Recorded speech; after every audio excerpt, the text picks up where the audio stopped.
Welcome to part 2 of Brussels.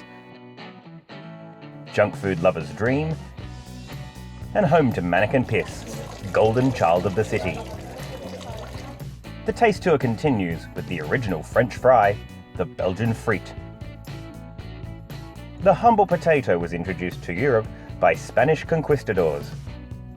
17th century Belgians cut and fried them as a fish alternative when their rivers froze over. The perfect frite is 1 centimetre thick and fried twice, first at 150, then 175 degrees Celsius for a crispy outside and fluffy centre. So what we know as French fries are actually Belgian fries, and they were discovered by American soldiers during World War II. And they came over and they bought them from Belgians thinking that they were French people because they spoke French.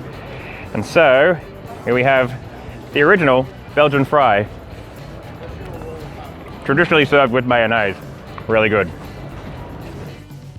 Just like the potato, the cocoa plant was introduced to Belgium by the Spanish, who occupied the country in the mid-1600s.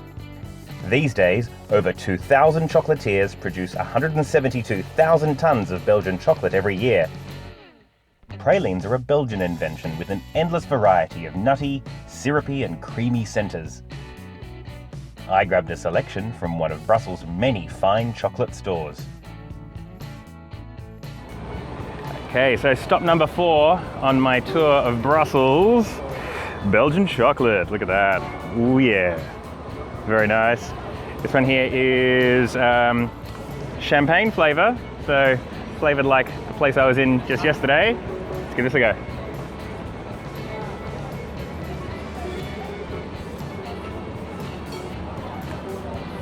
I don't think that was champagne flavour. There are a lot of different chocolates in here. I'm a bit confused. I just think I need another beer. Very tasty though. Brussels is a great city for salty, sugary snack food, but arguably the most famous association is far healthier. Brussels sprouts have been cultivated here since the 13th century. They're native to the Mediterranean and part of the brassica family, along with cabbages, broccoli, kale, and other vegetables most children hate. Well, we are a long way from Belgium right now, and there's a very good reason for that, and that's because I can't make waffles, I can't make chocolate, and I can't make beer, but what I can make are damn good Brussels sprouts. So I have been waiting to find these frozen Brussels sprouts. They're one of the few crops that actually improves its flavour after being frozen. In fact, Brussels sprout growers rejoice when there's a frost. Pretty simple. A glug of good oil. Now I'm using hemp oil, but you can use olive or anything else you prefer. I quite like hemp oil because it adds a bit of a nutty flavour. In fact, what we're going to be doing is playing on the fact that Brussels sprouts have a nutty flavour of their own. In go the beautiful Brussels sprouts.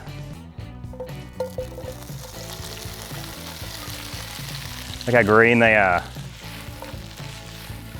Once you start to see a little bit of brown on all sides, we're going to really boost that with a bit of honey. Bring out the sweetness in them.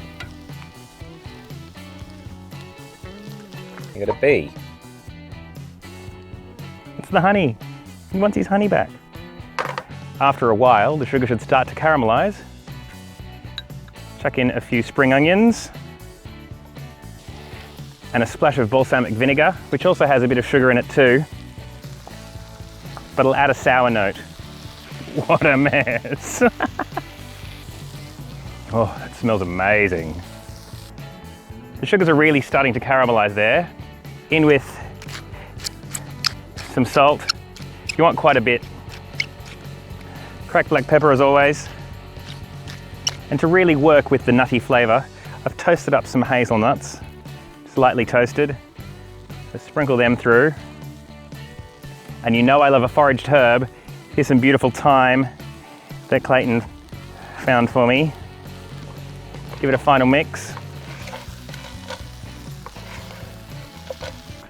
Whew! And that is one special vegetable dish. Mmm. It's sweet, it's salty, it's nutty, it's got a bit of freshness from the onions. Perfectly balanced meal. Doesn't really need anything to go with it. So thanks for joining us again.